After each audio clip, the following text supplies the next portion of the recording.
Bro, what'd you see? Someone above the clouds. That's big. How big? Big. Nope tells the story of a brother and sister horse wranglers who set out to record the UFOs they think are buzzing in the skies above their ranch. And of course, this being a Jordan Peele film, nothing is quite what it seems. And if I'm being honest, it's not Peele's best movie. There's a lot of stuff going on here, and it doesn't really gel in the end. Still, it's a fun, if overstuffed horror thrill ride that should mostly please Peele's adoring fans. Thumbs up, thumbs up! What do you know about the Sierra program? Reckless mystery man you guys send in when you can't officially send anyone else? The Gray Man is an over-the-top action thriller now streaming on Netflix. Ryan Gosling and Chris Evans star as two CIA assassins in a duel to the death. This is pure popcorn filmmaking with lots of action, but not nearly enough fun. This would have been a much better film if there'd been more banter in between the bullets. You hurt? I mean, my ego's a little bruised. I have a huge crush. What's her name? Kelsa. The movie Anything's Possible is notable for being Billy Porter's directorial debut and for being a straightforward teen romance where one of the characters just happens to be trans. Now, it's a little unfocused at times, but it's nice to see a new take on the high school rom-com genre where the trans character is treated just like another kid at school. I hate when people say I'm brave. It's not that brave if you're just being who you are. And that's what's new this week at the movies. I'm Sean McBride, the movie guy. All right, well, Friday morning, of course, that means Sean McBride, the movie guy, is here. Probably one of the best parts of the week, right? We get a... You're a harbinger of good things to come. The weekend is here. You are. You're my sure sign. The Your signal. lighthouse in the distance, right, where you can see it coming. I'd get there. Hang in there. We'll get you there. Couple movies on the list this week. Maybe start. I like Nope. Can we start with that one? You know, it's interesting. At the beginning of summer, if you would have gone around and said, what film are you most anticipating here? A lot of people would have said Top Gun Maverick and Jurassic World, Minions if you're a kid. But a lot of people who like movies that make you think, you know, not movies you're going to turn off your brain for, right? They would have said Nope is that. And because of the director, Jordan Peele. And look, this is only his third movie. But Get Out, it was such a great movie, and Us was such a, an interesting movie. So people are really expecting things. I do fear he's got sort of the M. Night Shyamalan curse going on now, that we expect certain things from him. You know, that the director we expected a twist. This one we expect a horror film with some social commentary to it. I'm not sure that this one really is. This is kind of more of a straightforward horror film. But there's nothing wrong with that. This is a fun movie to watch. I will argue that it's a bit of a mess at times as well, though, because he's trying to say so many things, deal with so many issues. For example, and I'm not going to spoil anything here, but there's a subplot about what happens when animals misbehave. And I kind of get what he's trying to do. But I also think he could have just cut the whole thing if he wanted to. I mean, it's 2 hours and 10 minutes. That's not overly long, not overly overstuffed. But there's a lot of stuff going on here. And ultimately, this idea of these two brother and sister team, Daniel Kaluuya and Keke Palmer, they're Hollywood horse wranglers, and something is buzzing their ranch at night. Is it a UFO? What is it? What's going on in the skies? That's the whole mystery of this thing. They set up cameras to try and catch it. They get a guy from Fry's Electronics to come and help them set up the cameras, and he gets caught up in the mystery. And then we also have Steven Yeun, who's playing an Old West type, like a small carnival type impresario. What's his connection to this? There's a lot of stuff going on here. I think it is scary. I think it's got some interesting cinematography that they purposely kind of muddy up, because it reminded me a lot of Jaws. People saying Close Encounters, but there's Jaws because you keep looking up into the clouds to see if something's going by there in a way that before, if in Jaws you look into the waves and see if you see a shark going by. Trying to find something. So look, I think Jordan Peele is a solid filmmaker.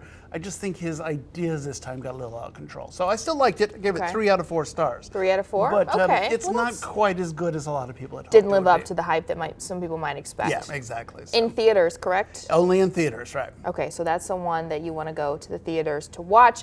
Other options, though, if you are wanting to watch at home. So if you were in theaters last week, Netflix has a movie called The Gray Man, and now it's on Netflix starting, I think, today, right? I got to tell you, if you could tell me this is the worst movie movie on the list this week. I'm still gonna watch it, and I'm probably And still why gonna is enjoy that? it. What is his name? Which one? You got Chris Evans and Ryan Gosling. I mean, come on. Got Ana de Armas too for Right, there you go. equal Okay, opportunity. we'll So, get everyone. Look, this is a very expensive Netflix movie, and they wanted to set up a James Bond style world. And the idea was they were going to spend all the money on this first film, and then they were going to take out all sorts of spin-offs and whatnot. And I don't think they're going to. I don't think this movie is that good. It is basically the CIA has these assassins that they send in when they can't officially put official personnel on a case, and so it's called the Sierra program, right?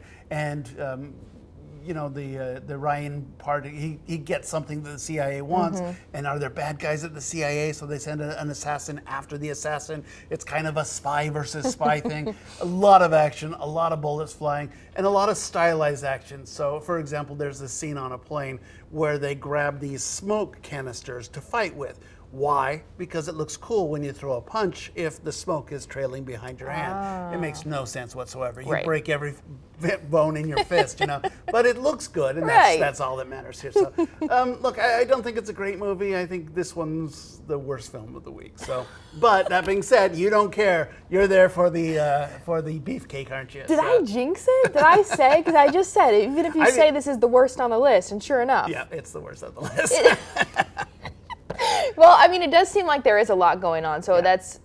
When Marvel makes an action movie, they know to keep a light tone. They know to keep a lot of banter. And there are moments in this where they try and do that. Chris Evans is kind of a weird psychopathic character. He's got some funny lines, but it's just too serious. It's too much bullets. It's too much, fighting and gunfights and whatnot. And sometimes you just need a lighter touch. Right. I did notice, kind of laughed a little bit. There was a nod to Ryan Gosling playing Kin soon. Yeah. Thought that was kind of funny. Yeah, a little exactly. hint of what's to come for him. And then not the only movie that you can stream. That one's on Netflix, of course. Was that in theaters? Did you say? Yeah, it was. It was as of yesterday. I don't know if it will stay. It probably is coming out of theaters today. Okay. Because it'll be on Netflix. So. Okay, gotcha. Didn't The know other that they one did is that. very interesting. It's Billy Porter's directorial debut, and it's called Anything's Possible. It's over on Amazon Prime, and it's fascinating because it is a straightforward high school romance, which I don't think these are the greatest movies in the world. I mean, they're kind of notable for having cute young people and then Sure. a lot of times some pretty bad acting around them. Yeah. But it's notable that the actress who falls in love is a trans woman, and that is not played up as she's a murder victim or a suicide. It's played up, she's just an average kid. And I think that's kind of fascinating because you just don't see that very much. I think it's Billy Porter, directing, and I think he is proving to be pretty good. I think the main actor and actresses are pretty good actors as well. I think there's some really nice stuff between kids and their mothers. It's kind of a interesting. fun thing that we're giving the mothers their due to. And you have some notable actors, Renee Elise Goldsberry in particular, playing Kelsa's mother. I think she's pretty good. But I think there's also some really bad acting among the supporting characters. And it's one of those films that, once you get out of high school, these things that are the end of the world just don't mean anything Right. to grown-ups anymore. It's like, you'll be fine, kid. It's all right. So, but I do appreciate that it's a love story with, from a different point of view. And it's one that it straddles that line is, well, this is a movie about a trans woman or about a love story? And it's trying to say, no, this is a movie about this young woman falling in love, and then she just happens to be trans and how that affects that. So I think it's really, it's certainly better than The Gray Man.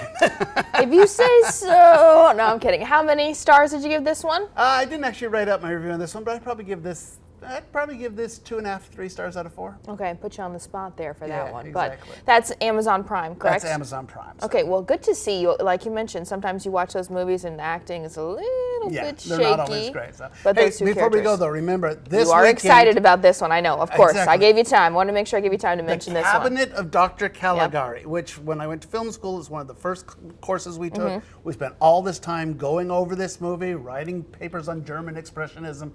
It's an old silent film. It's a classic. A lot of people have never seen this one.